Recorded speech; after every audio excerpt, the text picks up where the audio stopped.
the projects and programs that we aim at creating jobs through. Other than that, two last things which we are doing to improve household incomes.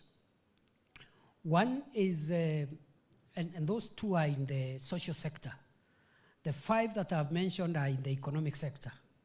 Macroeconomic stability, value chains in agriculture, livestock, mining and fisheries, support infrastructure like KIBs, special economic zones and roads and energy, job creation, all those are economic factors, and the housing program, 5. But there are 2 social sector interventions that this government is taking very seriously. One of them is universal health. For us to transform the economy of Kenya, the people of Kenya must be healthy workers. Many families have lost their entire wealth because of medical bills. True or false? Many middle-class people, including leaders, MCAs, members of parliament, aspirants, bankers, teachers, professionals, they spent a lot of money funding Harambes, medical Harambes for their relatives and family members, isn't it? So this government is saying that we need every citizen of Kenya to have a medical cover.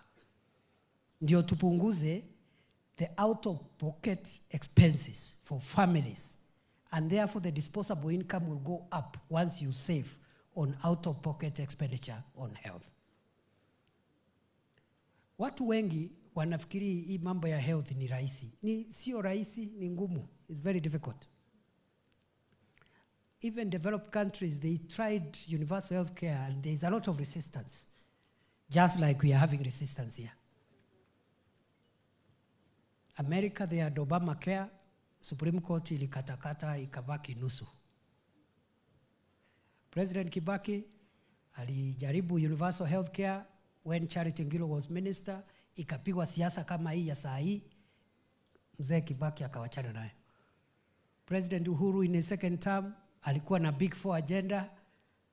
Moja ilikuwa housing, ile nyingine ilikuwa nini? Universal health, si ndio? Again siasa ikakuja akawachana nayo. I remember that time I was in the leadership of Senate. So tulijaribu kusaidia ndio tutetee hii kitu ya universal health cover, hii mambo ya medical. So Rais Uhuru akatuita, deputy yake alikuwa hapo, President Ruto saa hii alikuwa deputy siku hiyo, and a few leaders wa bunge. And then when the report came that people don't understand this mambo ya health insurance and they are opposed to it, I remember President Uhuru turned to his deputy akamuuliza, sasa wewe William, si wewe uko na nyumba? Si mimi niko na nyumba. Akatuuliza, nyinyi mko na nyumba? Sasa kama mtu uko na nyumba, hii kitu inatusumbua, kwa nini tuachane nayo kama watu wamekataa? But you see, with the benefit of hindsight, I really hope we had proceeded with universal care in 2018, because today almost 40 million Kenyans would be under the medical cover. We did not succeed that time, but this time round, trust you me, we'll succeed. Yes. Because NHIF had only 9 million people covered all these years. 9 million. Today, in 4 months, since we started in October, pigieni Kimani Ichung'wah makofi. And for the avoidance of doubt, kiongozi wa walio wengi zaidi.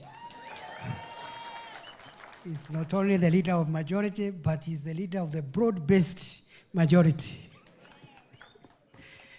Now, NHIF had covered only 9 million people for all these years, Right now, for 4 months, we are at 18, 19 million.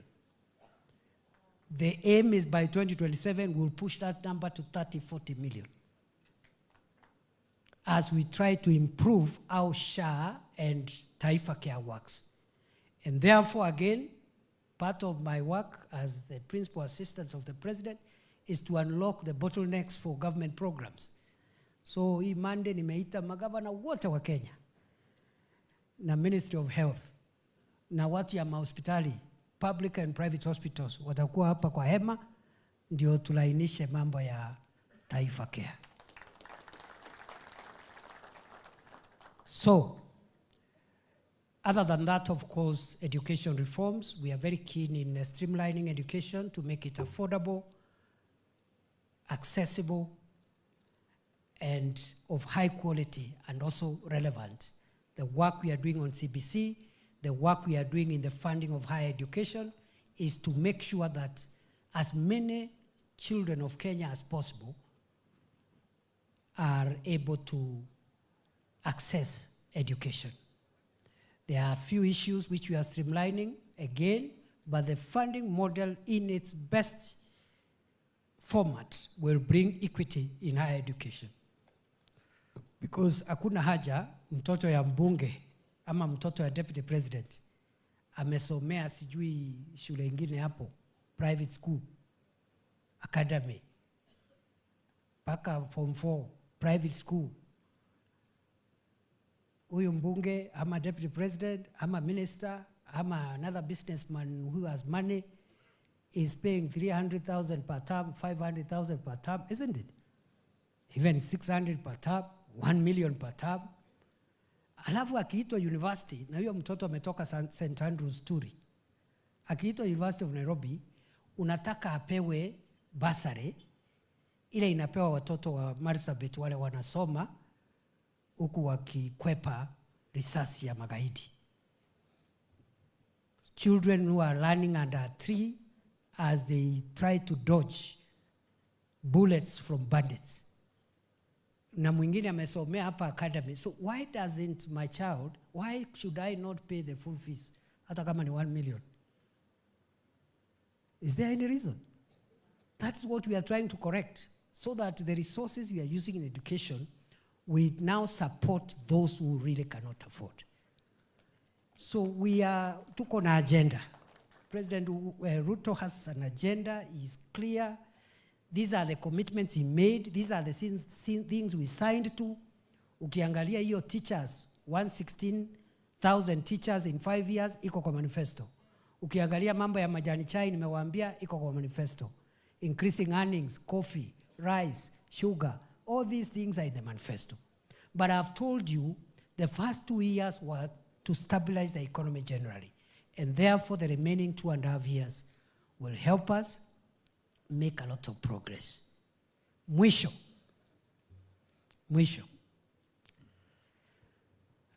What this government is trying to do is what is known as transformation. Transformation of society. Transformation is not an easy job. Transformation encounters resistance. Because the reason why we have so many people at the bottom of the pyramid who cannot afford a meal is because of certain entrenched structures in society, which transformation is trying to disrupt. Okay? So that instead of having only 9 million Kenyans with medical insurance, you have 55 million Kenyans with insurance.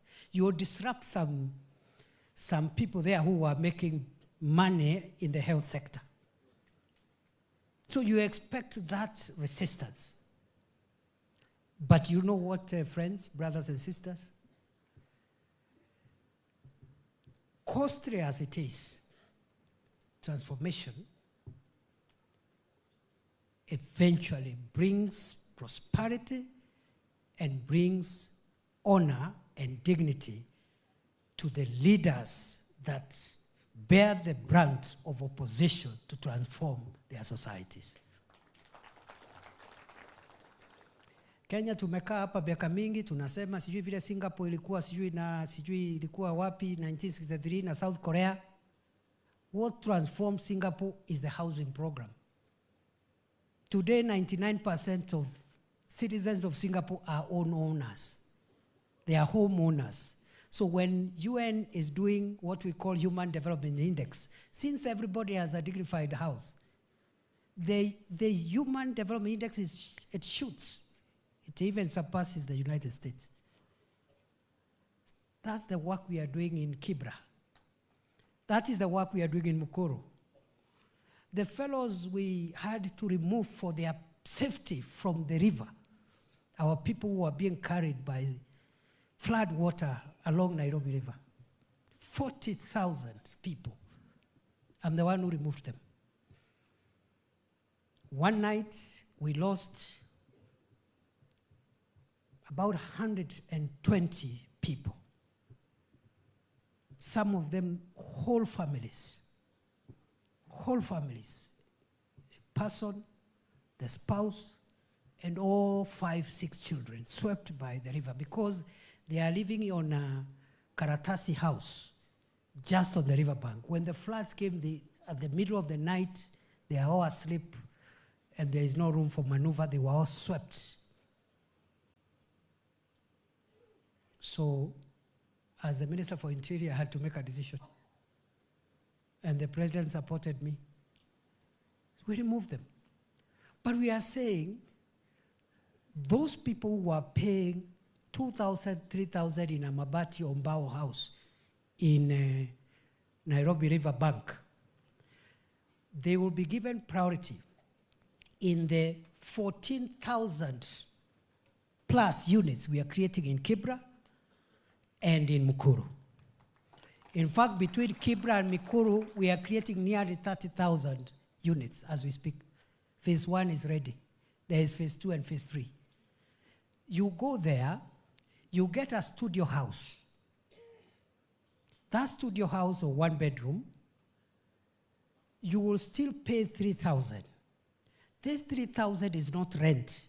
Remember, you were paying 3,000 as rent in a Makaratasi house, which is not yours. This one is your house. The 3,000 is to help you buy the house over time. Na nyumba iko na stima, iko na maji, ni nyumba secure, iko na Wi-Fi.